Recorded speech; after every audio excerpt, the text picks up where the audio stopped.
For 5 years, my world has been a closed system. 3 domes, 273 inmates, and the infinite black methane sea of Kraken Mare. Here, at the Tartarus Penal facility on Titan, I am the Warden. That title means I am the master of schedules, the arbiter of atmospheric pressure, and the final authority on every calorie and every volt of electricity consumed. The men I watch over are the worst humanity has to offer. The ideological bombers, the corporate warlords, the genetic splicers who saw people as just another medium.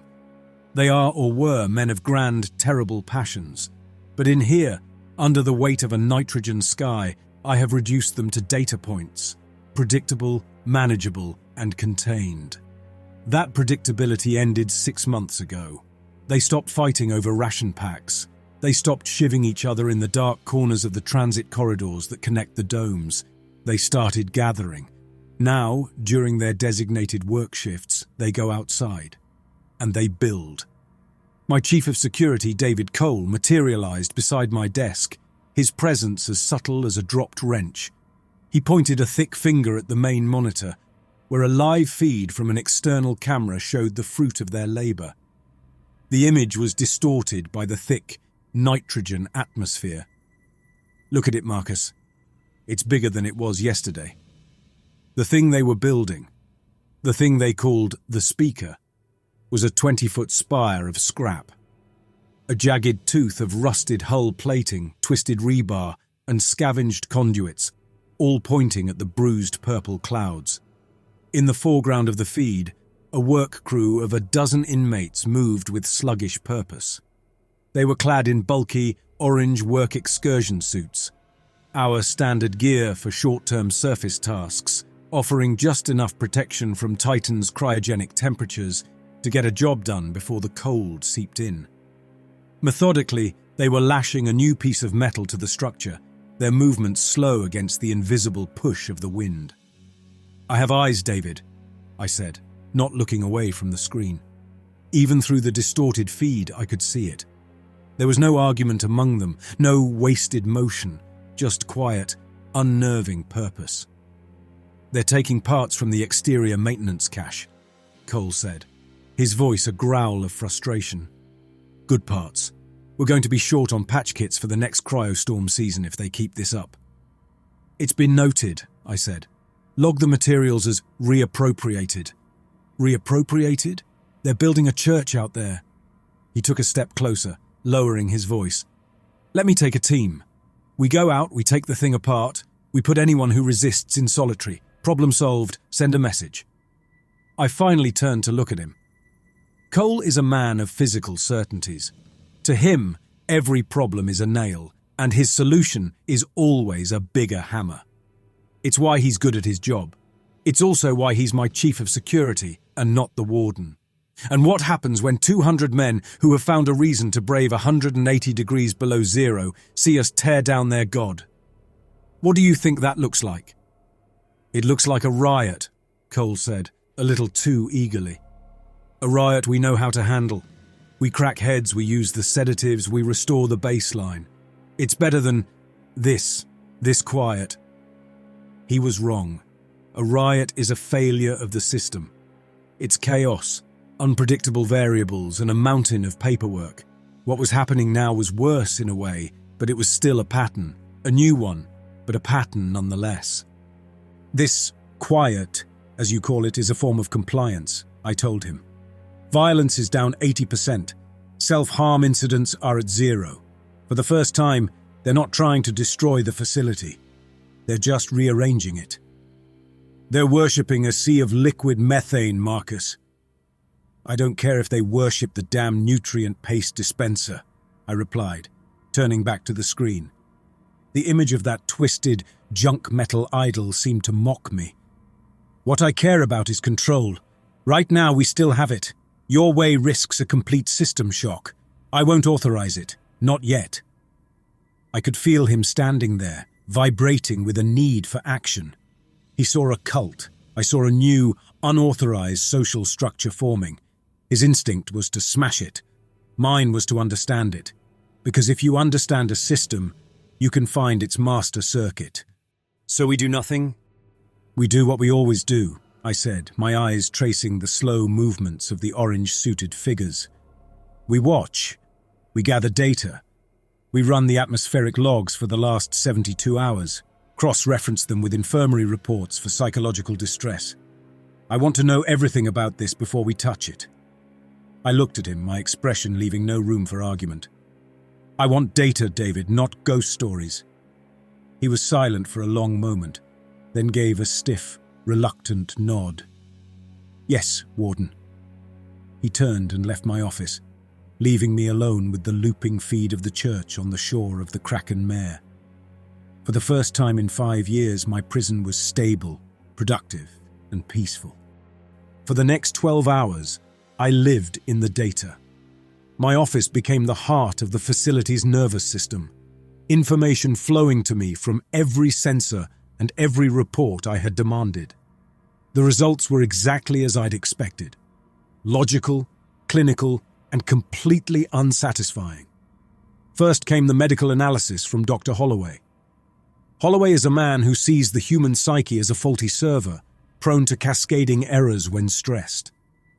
His report was predictably bloodless, filled with terms that put a clean label on human misery. He had officially diagnosed the phenomenon as mass psychogenic illness, a textbook case.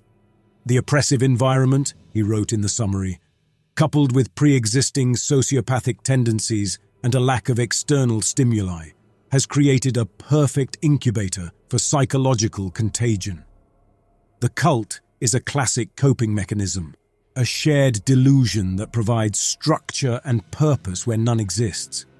He recommended a facility-wide increase in mood stabilizers in the water supply and more rigorous psychological screening. It was a neat and tidy explanation. It was also useless. Next, I tackled the whispers. The prisoners claimed the speaker let them hear the voice of the sea. I patched into a live audio feed from the external maintenance logs, listening to the comms chatter between the suited inmates out on the shore. Behind their terse, professional call-outs, it was there, a layered hissing sound, punctuated by low-frequency moans. It was the sound of chaos. I brought Leo Strauss, my lead signals analyst, into my office to listen. He's a young, sharp kid who trusts his instruments more than his own eyes. He didn't even need 5 minutes. "It's the wind, Warden," he said, pointing at a cascading waveform on his datapad. "The nitrogen winds here don't howl. They press. When they gust against the dome at over 100 kilometers an hour, the whole structure vibrates. The external comms on the excursion suits pick up that vibration through the chassis of their helmets.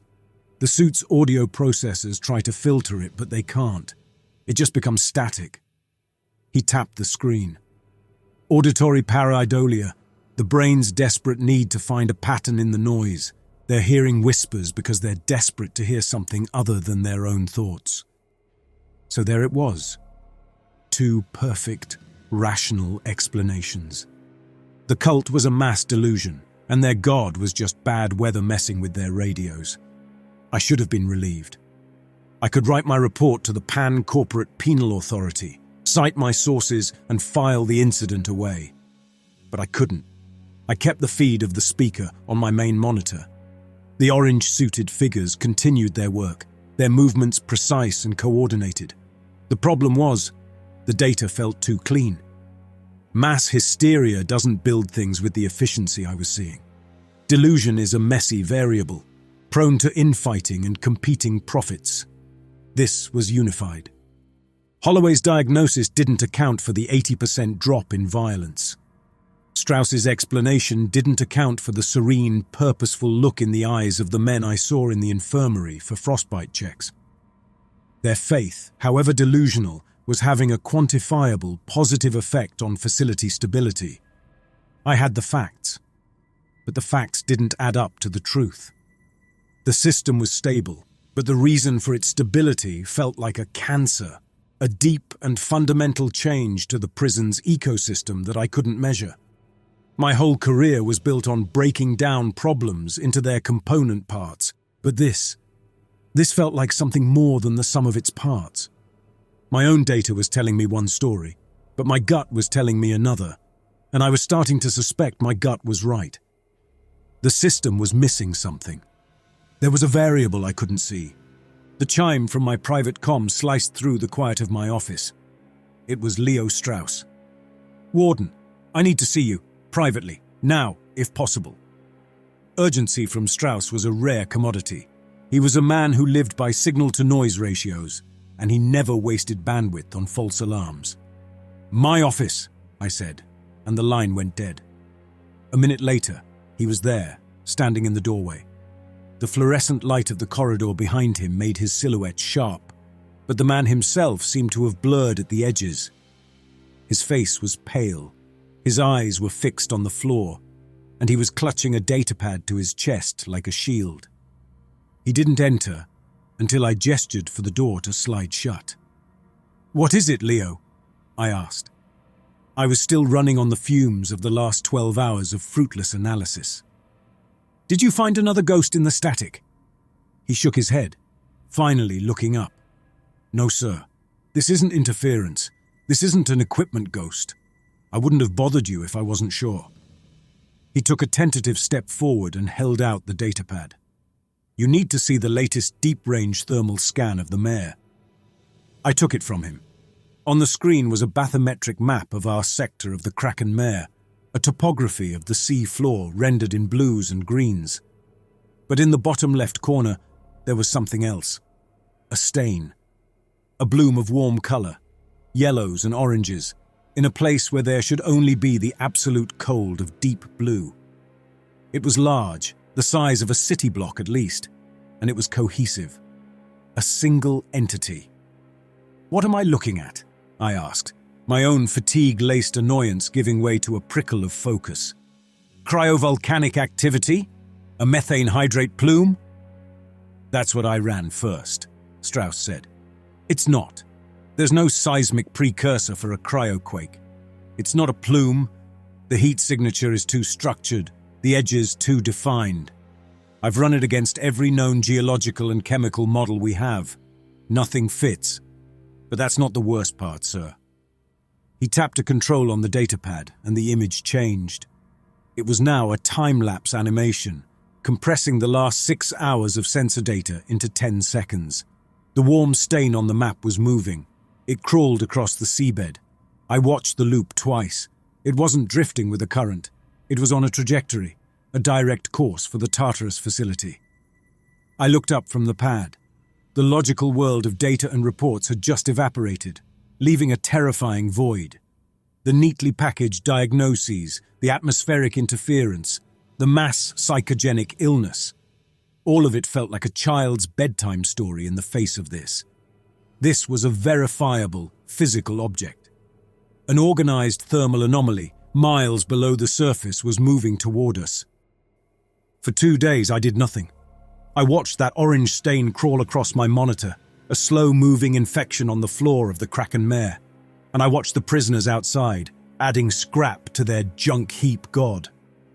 The 2 images, the one on my screen and the one out my window, became linked in my mind.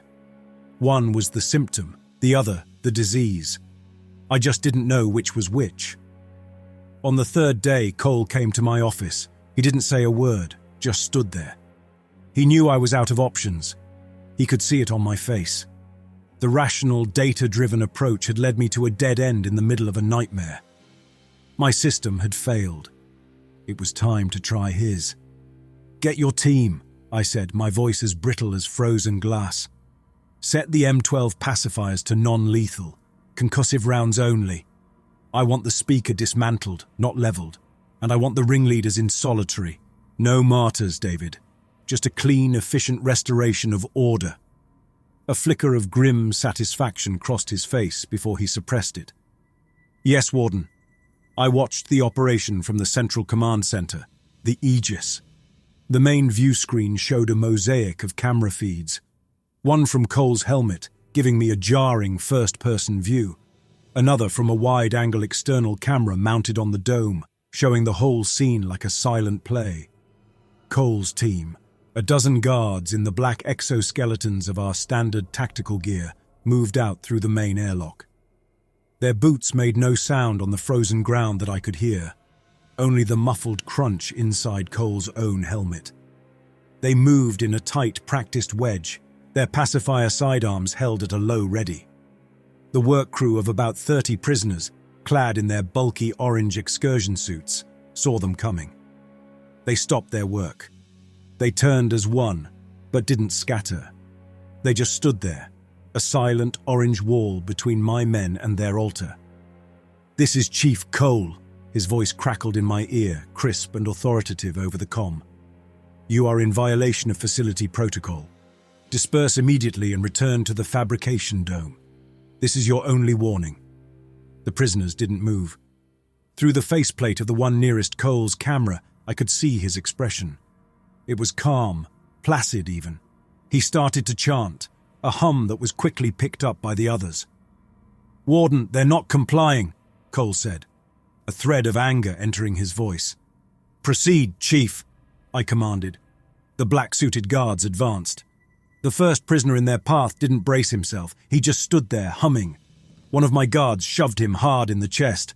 The man went down, his bulky suit making the fall clumsy. He didn't curse or cry out. He rolled onto his back and looked up at the guard who'd pushed him. And through the scratched viewport of his helmet, I saw him smile.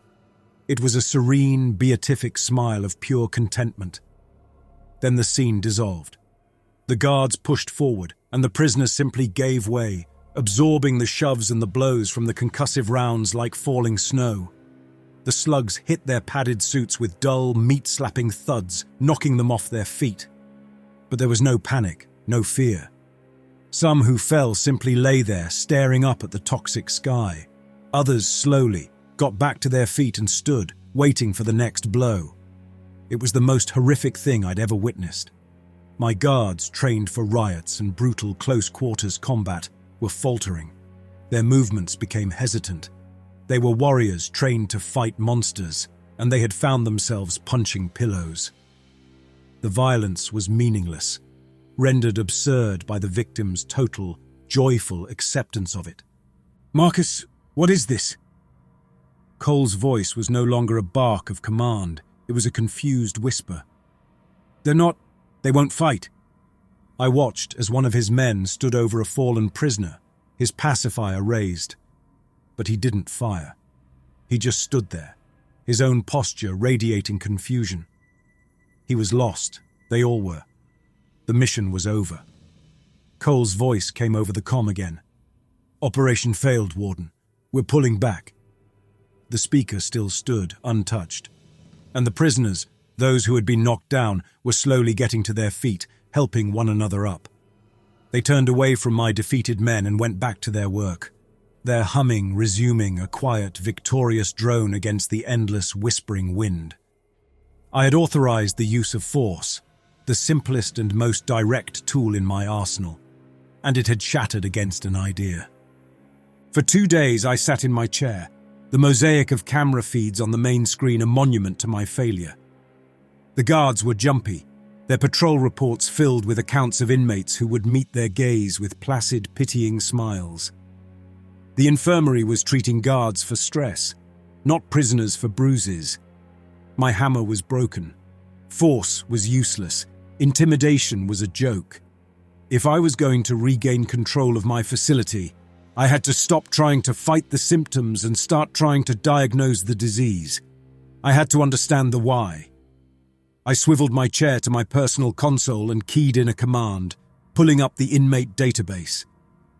This time I wasn't searching for security threats. I was searching for an asset. I set the filters: IQ above 140, pre-incarceration profession, non-violent, intellectual, psychological profile, low aggression, high introversion. The system churned for a moment, and a handful of names appeared. Most were corporate embezzlers, data thieves.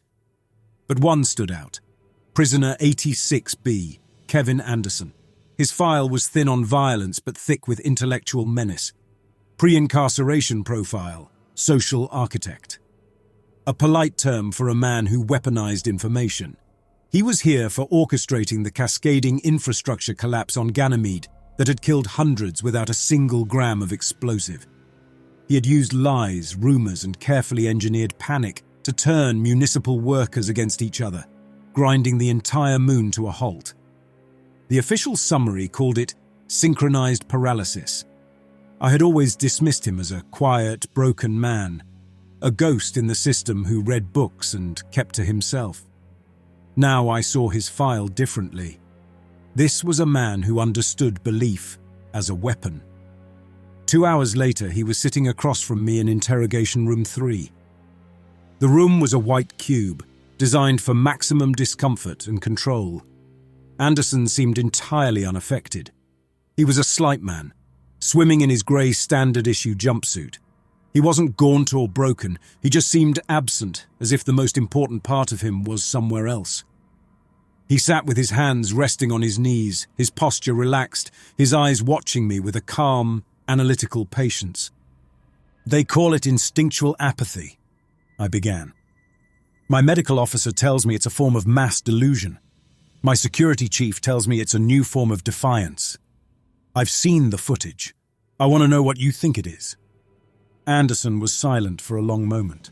He was calibrating his answer. "It's neither of those things, Warden," he said finally. His voice was soft, a university lecturer's cadence. "What you're seeing isn't defiance. It's completion." I leaned forward. "Completion of what?" "Of a circuit," Anderson said, a faint smile touching his lips. "This place, it's a vacuum. Not just of air and heat, but of meaning. For years, these men have been defined by what they are not. Not free, not powerful, not human in any meaningful sense. Their despair has been a constant ambient pressure, and like any pressure, it had to find a release." He spoke with such detached clarity it was almost hypnotic. He was using my own language, the language of systems and pressures. "The sea," he continued, "the whispers, the speaker. Those aren't the cause, Warden. They're the vessel.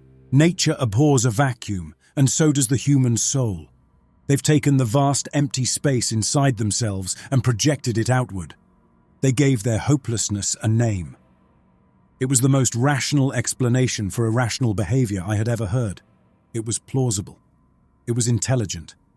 And it steered me away from the idea of a conspiracy and toward the comforting academic notion of a psychological event. "So the whispers are just static?" I asked, testing him. "Of course they are," he said, nodding slowly. "They're hearing their own nervous systems process the dread of this place. The real horror isn't that something is talking to them, Warden. The horror is that they are finally talking to themselves, and they've given that internal voice a holy name." He leaned forward slightly, his eyes holding mine. "That's why your men failed. You can't beat a man in a fight when he believes the pain is a sacrament. You can't threaten a man who believes death is not an end, but a transfiguration." I leaned back, the vinyl of my chair groaning in the silence. He was dissecting the problem with the precision of a master surgeon. He was making me feel like I was finally understanding it, when all he was doing was giving my own fear a sophisticated vocabulary. "What would you do?" I asked, the question escaping before I could stop it. It was a shocking admission of weakness. Anderson didn't seize the opening. He remained calm, respectful, the humble consultant. "You can't destroy a belief, Warden. You've seen that. Force just validates the faith of the martyrs. You have to understand it. You have to find the source of the narrative. Trace the myth to its origin. Deconstruct it. Show them the man behind the curtain. Belief is a powerful structure, but like any structure, it has a load-bearing wall. Find it, and the whole cathedral will collapse on its own." I dismissed him a few moments later. Anderson had given me something valuable. He had given me a new lens through which to view the chaos, a logical framework for the madness. He was no longer prisoner 86B. He was my new secret weapon. I tasked Strauss with a discrete data mining project, cross-referencing comms logs and surveillance footage, looking for the first inmate to mention the whispers. I was hunting for patient zero.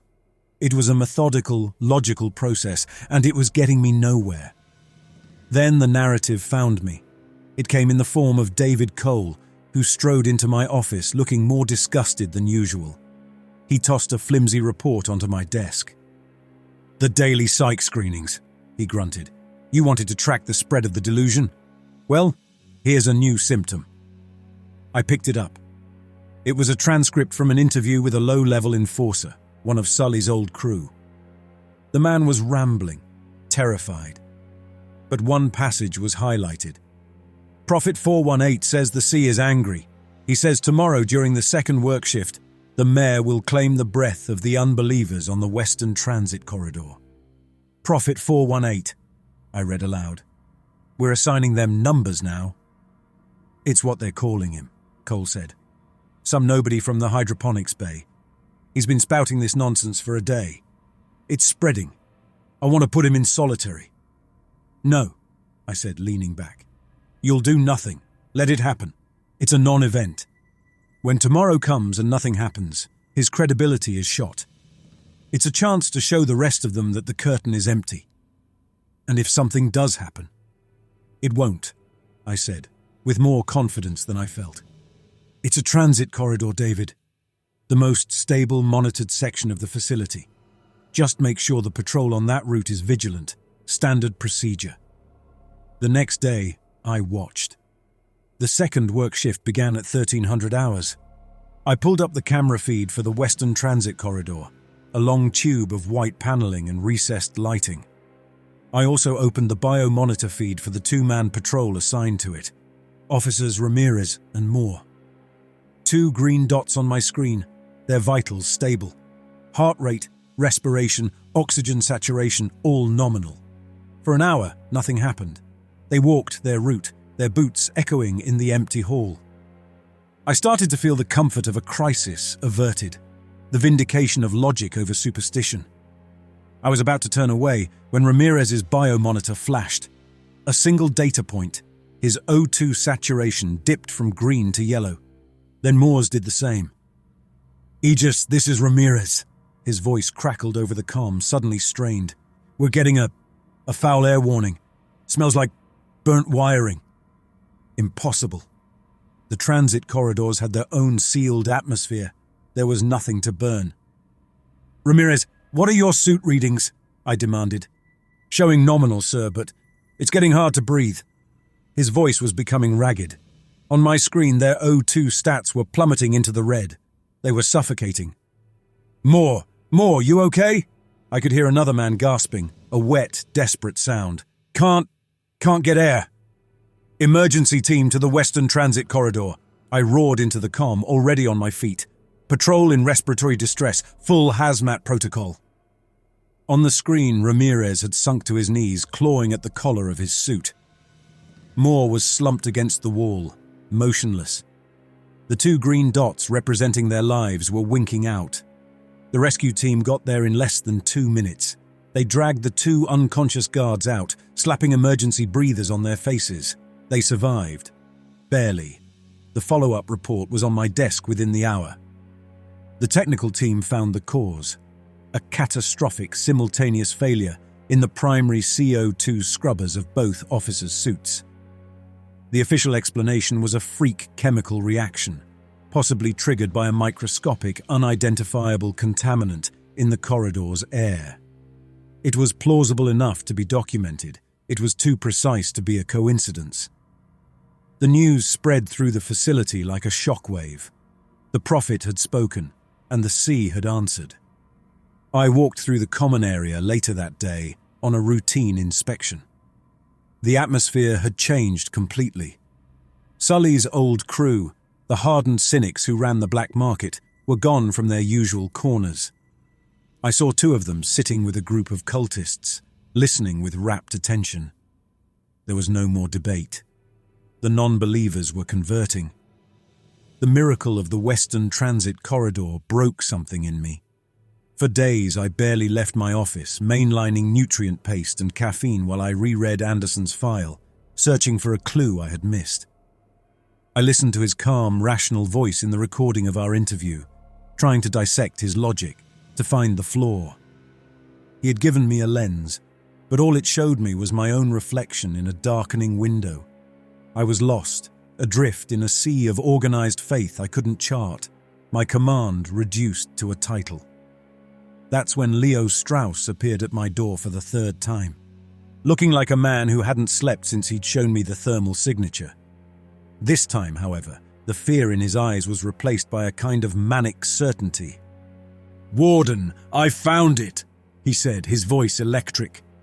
He didn't wait for an invitation, striding to my desk and placing his datapad down. I stopped looking at the sea. I started looking at us, at the grid. On the screen was a power flow schematic for the entire facility, a web of green lines showing normal energy distribution. Except for one, a single thin blood-red line snaking out from a secondary power conduit.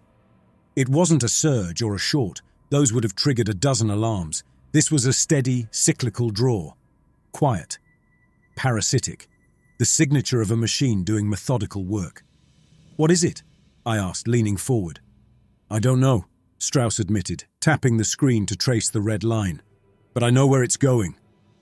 The line terminated in a section of the facility map that was grayed out, labeled simply Substructure Sector 03, Decommissioned Cryo-Breach Hazard. The old construction sublevel. The one that had been permanently flooded with liquid methane during a drilling accident years before I ever came here. It was a dead zone, written off the books. "That's impossible," I breathed. "There's nothing active down there, it's a frozen tomb." "It's not," Strauss insisted, his finger tracing the pulse of the power draw.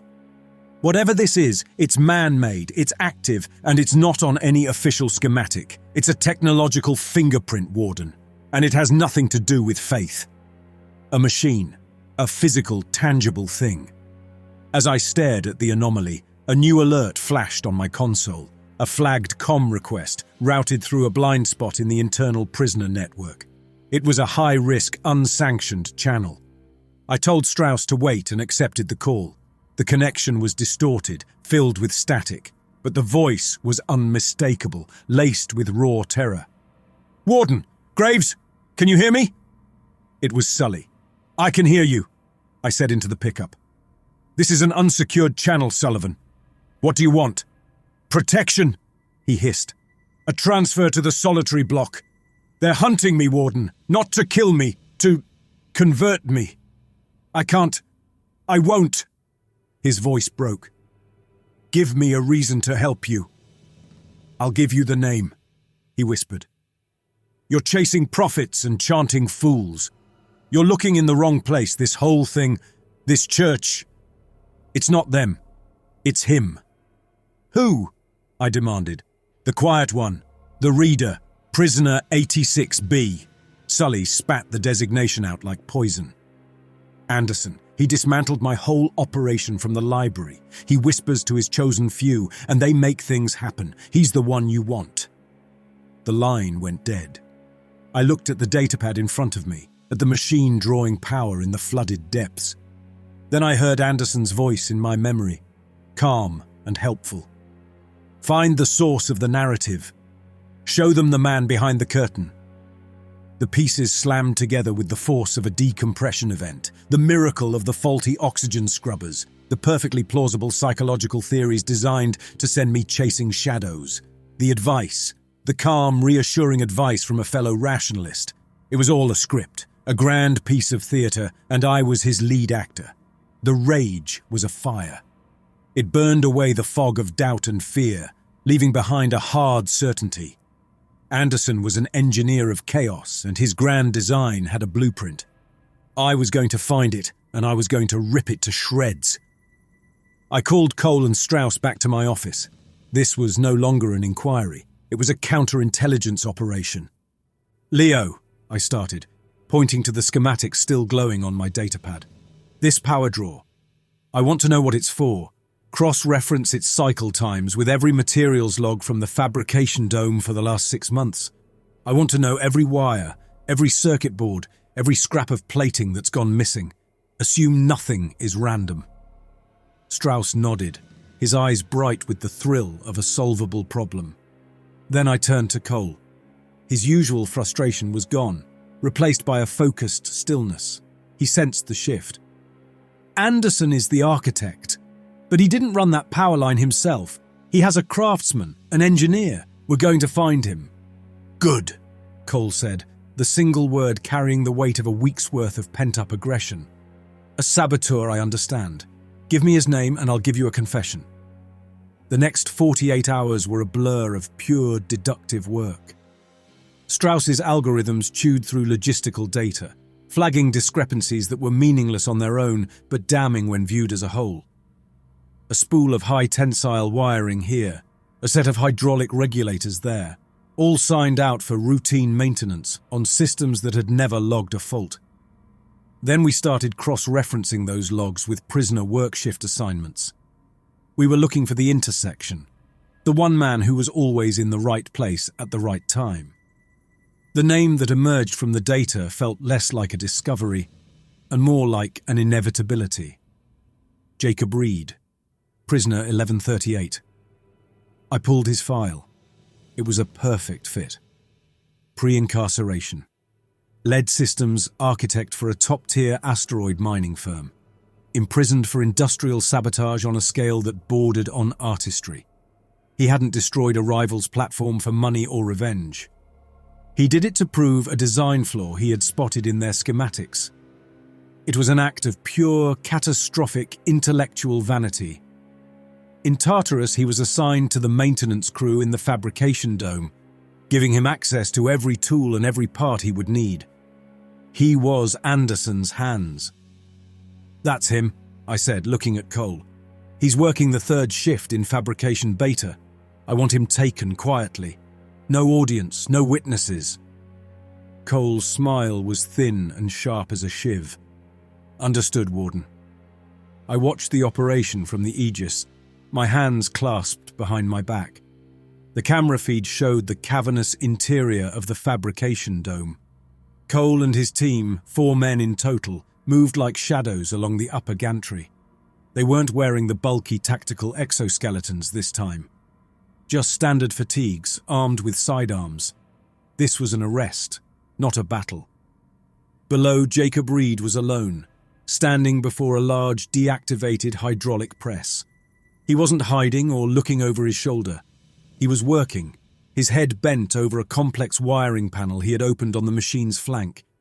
He was exactly where the roster said he would be, doing a job no one had assigned him. Cole's team descended the stairwell behind him, without a sound. They were 10 feet away before Reed even looked up, with a kind of weary annoyance, as if they were interrupting a delicate calculation. "Jacob Reed," Cole's voice was a low growl. "On your feet, hands behind your head."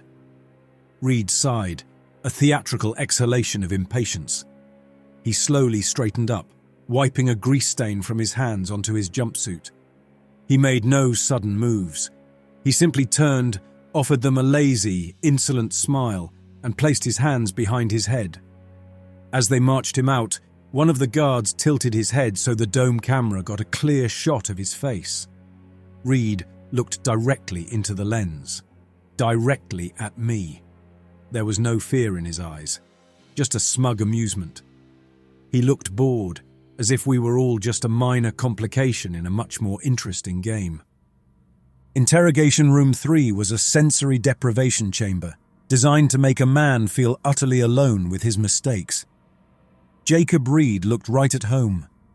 He sat slumped in the chair, a smirk playing on his lips, watching me with the detached amusement of a biologist observing a curious new microbe. Cole stood in the corner, a silent, menacing statue. It was a classic setup, the strategist and the blunt instrument. But it wasn't working. For an hour, I had tried everything. Threats of extended solitary confinement, promises of a deal with the PCPA, appeals to his sense of self-preservation. Nothing landed. Reed simply met each attempt with a patronizing smile. "Let me explain something to you, Warden," he said finally. "You're trying to find my leverage point. You think I'm afraid of Anderson turning on me. You think I did this for an extra ration pack or a better bunk. The why is that the math was beautiful. The elegance of the design. You wouldn't understand. That was it. The word design. My own thoughts had been moving in that direction, but hearing him say it cemented my next move. I waved a hand at Cole, a curt dismissal. The big man hesitated, then gave a reluctant nod and left the room. Now it was just the two of us. I sat down opposite Reed, placing my datapad on the table between us. "You're right," I said, my tone changing. "The Warden was gone. I was just a manager reviewing a project. I was looking at this as a crime. My mistake. Let's talk about it as an engineering problem. Your work. It's impressive, bold, but it's not perfect." Reed's smirk faltered. He straightened up slightly, a flicker of genuine interest in his eyes. I tapped the datapad, bringing up the power flow schematic Strauss had isolated. A single red line on the screen. "This power signature for your device," I said calmly. "Leo, my analyst, he's very good. He found a diagnostic echo. A harmonic resonance at 37 Hz. It's a wasted energy bleed, an inefficiency. Sloppy." I looked up at him. Reed's face had hardened. The amusement was gone, replaced by intellectual fury. His professional pride had been wounded. "That," he hissed, leaning forward, his hands gripping the edge of the table. "That little fluctuation. That's a resonance echo from the emitter's grounding circuit. Insignificant. It's a rounding error. It doesn't matter if you found one loose thread, you haven't even seen the masterpiece." "A loose thread," I said, pressing the advantage, "is how a bad design unravels. That did it." He snapped. He threw his head back and laughed, a short, sharp bark of pure derision. "A bad design. You have no idea what you're even looking at." He leaned in, his eyes burning with the need to explain his genius. "You're looking for a bomb, a virus. You think the whispers are a ghost. I built them. A low-frequency infrasound emitter pieced together from the guts of 3 ventilation fans and hidden in the main atmospheric duct. Tuned it myself. 37 Hz is the resonant frequency of the human eyeball, Warden. It doesn't just make them hear whispers, it makes them feel dread. It makes the faith visceral." He was spitting the words out now, a torrent of triumphant revelation. "And the speaker? That holy altar you've wasted so much time scanning?" He laughed again. "It's a distraction, a junkyard, and the best damn workshop I've ever had. While you're out there looking for cosmic rays, my apostles are inside its hollow core, stripping the parts we need, passing messages. For every piece of scrap they bring to the altar, another gets diverted to the real project." He paused, his chest heaving, savoring his own brilliance before delivering the final, devastating truth. "You're worried about whispers. You're worried about a pile of junk. You should be worried about the thermal signature your boy found. That's my real work of art. In your flooded, forgotten sub-level, we've spent 6 months building a battering ram. We call it the Juggernaut. A multi-ton, self-guided underwater breaching ram, powered by a jury-rigged auxiliary fusion core. Its purpose isn't to whisper, Warden. It's to punch a hole in the base of this dome, right at the shore of the Kraken Mare. It's not about faith anymore. It's about physics." He finally leaned back, a look of sublime, smug satisfaction on his face. He had laid it all bare as an artist unveiling his masterpiece. Reed's confession ended the war of wits and started the war against the clock. There was no time for triumph, no moment for savoring the intellectual victory. Every second he had spent boasting was a second his monster in the deep had been warming up. I switched my comm from the interrogation room to the central command channel. Cole was already in the Aegis, watching the recording of Reed's monologue. He looked up at me as I entered. "So, a battering ram. We have maybe an hour before it reaches full power," I stated, my mind already racing through tactical scenarios.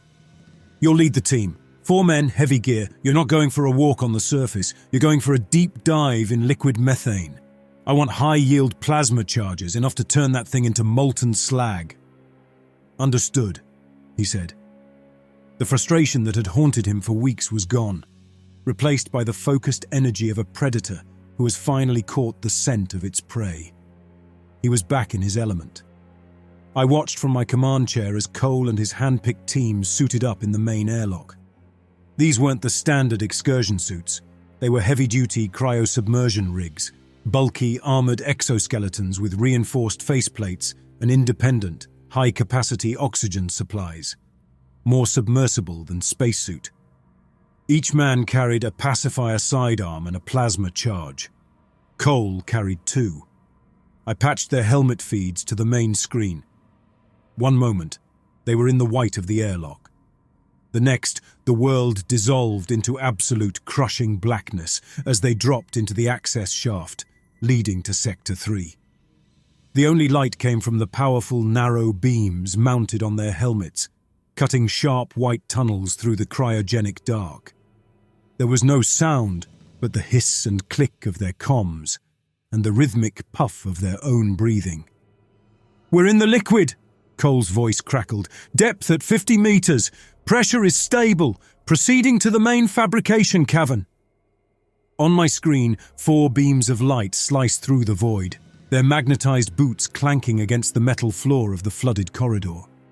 The liquid methane around them was perfectly clear, so transparent it felt like they were moving through nothing at all, a quartet of ghosts haunting a dead corridor miles beneath the facility. "Approaching the coordinates of the power signature," Cole reported. "Heat variance is detectable. The methane, it's shimmering up ahead."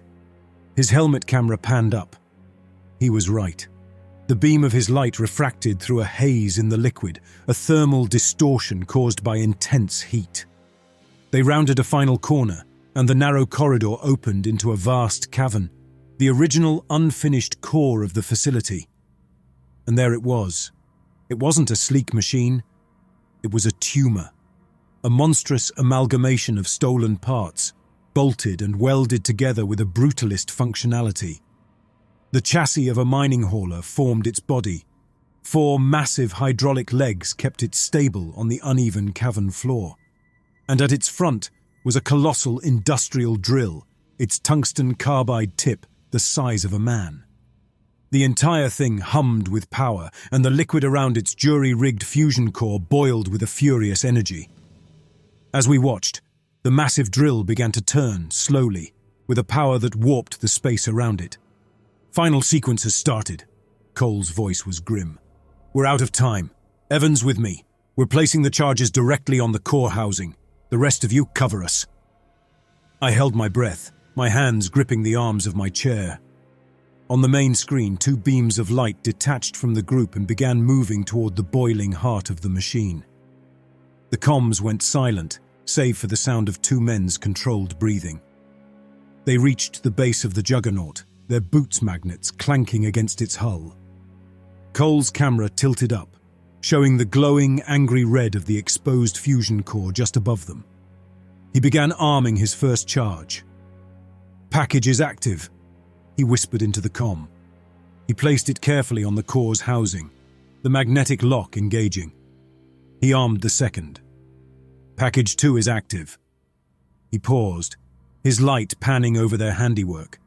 2 blinking red lights on the side of a mechanical monster, counting down.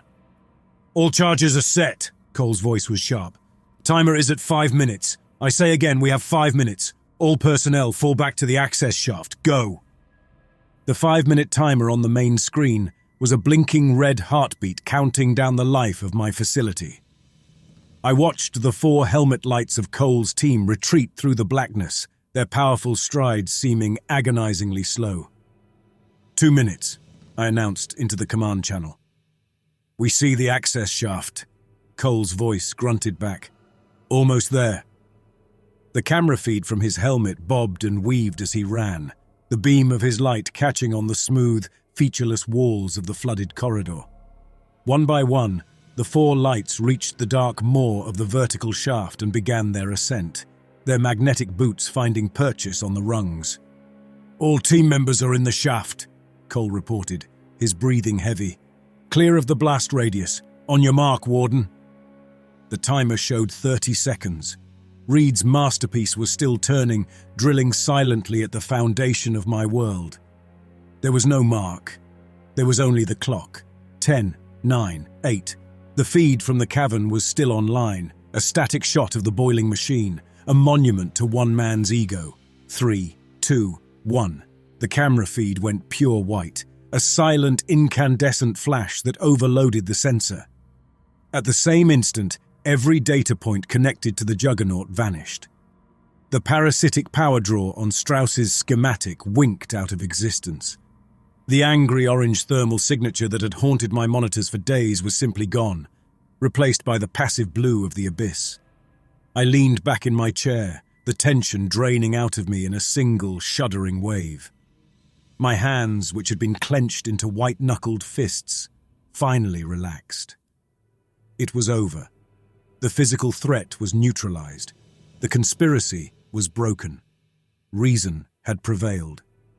I glanced at a small secondary monitor showing the feed from Interrogation Room 3, where Reed sat, still waiting. A flicker of triumphant satisfaction passed through me. I had deconstructed the narrative, found the man behind his curtain, and dismantled his machine. Order was restored.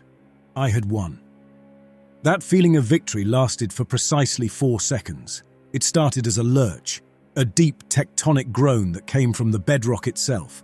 The entire facility, a structure designed to withstand cryoquakes and micrometeorite impacts, shifted on its foundations with a sound of tortured metal.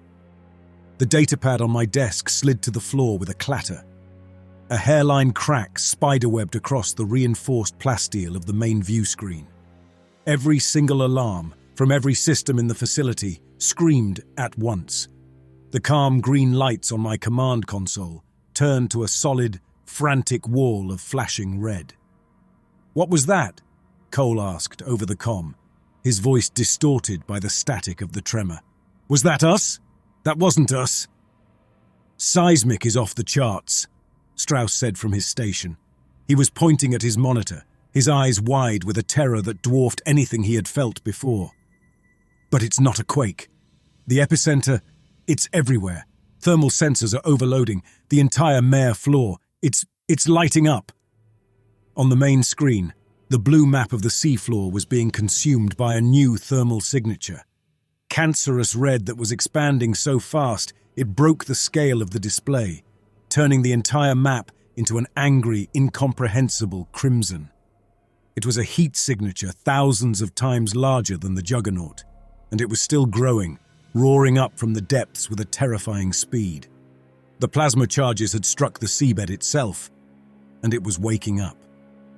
"Marcus, the floor, it's moving!" Cole reported over the comms, a distorted signal from the abyss. "The whole seabed is coming up!" The angry red signature of the awakening Titan now filled the entire map. Strauss was hammering at his console, trying to force the system to make sense of the impossible. "I'm trying to resolve a structural image from the energy signature," he stammered. "There has to be a pattern, a biological framework." The system fought him, the data stream too vast and chaotic. But then, for a second, it complied. An image resolved on the screen. It was a diagram, a biological schematic rendered in glowing lines of energy. A vast, branching, asymmetrical structure, chaotic and yet possessed of a terrifying alien logic. I knew that shape. My eyes shot from the schematic on the main screen to a smaller monitor showing the external camera feed of the shore. And there it stood, silhouetted against the swirling, panicked sky of Titan. The speaker, the junk heap altar, the useless decoy. Its jagged, random design was a near-perfect miniature replica of the energy signature now displayed on my screen. The shape of the god they had worshipped was the shape of the god that was actually there. In that moment of absolute, soul-crushing horror, a single, clear imperative cut through the chaos in my mind. "Get me Anderson," I snarled into the facility-wide comm, overriding the alarms. "Find prisoner 86B. Bring him to the Aegis, now." The guards who dragged him in were bloodless and shaken, fear carved deep into their features. But Kevin Anderson walked between them as if he were arriving for a lecture. He didn't struggle. He didn't speak. His eyes, calm and intensely curious, were taking everything in: the screaming alarms, the terrified crew, the cracked view screen. They finally came to rest on the main monitor, where the two images were now displayed side by side. His random junk heap sculpture and the biological schematic of the continent-sized lifeform that was rising from the deep. He stopped, his guards forgotten. He took a slow step forward, his head tilted in analytical fascination. A low chuckle escaped his lips, a sound of pure, unadulterated intellectual awe. "Well," he breathed, "would you look at that?" All the rage I had felt toward him, all my intellectual fury had evaporated, leaving only a vast, empty void. We were two men in a box about to be crushed. "Look what you did," I said, the words feeling useless and small. He turned to me, and for the first time I saw a flicker of something human in his eyes. It was a dark, terrible form of pride. The artist seeing his abstract work unintentionally validated by a force of nature. "I didn't do this, Warden," he said calmly, gesturing to the screen. "I just knocked on a door I didn't know was there." He turned back to the display, a wondrous smile on his face. "Beautiful, isn't it?" The final groan from the facility's foundations was deep and long, a sigh of surrender. On the main screen, the external camera tilted upwards as the ground beneath it warped. The horizon of the Kraken mare was gone. There was only a rising wall of black, liquid methane and frozen seabed, a living cliff face ascending with the silent, thoughtless indifference of a body brushing away an insect. The alarms died as the power finally failed, plunging the Aegis into an emergency red twilight. In the sudden, profound silence, there was nothing left but the two of us, victor and vanquished, standing shoulder to shoulder, watching the end of our world rise to meet us. The final groan from the facility's foundations was deep and long, a sigh of surrender. The main view screen, already fractured, shattered inward, a cascade of glittering shards. The alarms died as the power finally failed, plunging the Aegis into an emergency red twilight and the freezing, nitrogen-rich atmosphere of Titan. Through the gaping hole where my window on the world had been, I saw a rising wall, vast, grey and furrowed on a continental scale, like the cerebral cortex of a dead god. And in its centre, directly before us, a chasm opened with the slow, autonomic grace of a mouth opening to yawn. It was a perfect, circular abyss, miles wide, and its interior was a featureless, absolute black that drank the red emergency light and gave nothing back. I had spent my life reducing men to data, managing a closed system of predictable variables. And in my final moment, faced with a system so vast it defied measurement, only one thought remained. All my protocols, all my strategies. We weren't even a rounding error.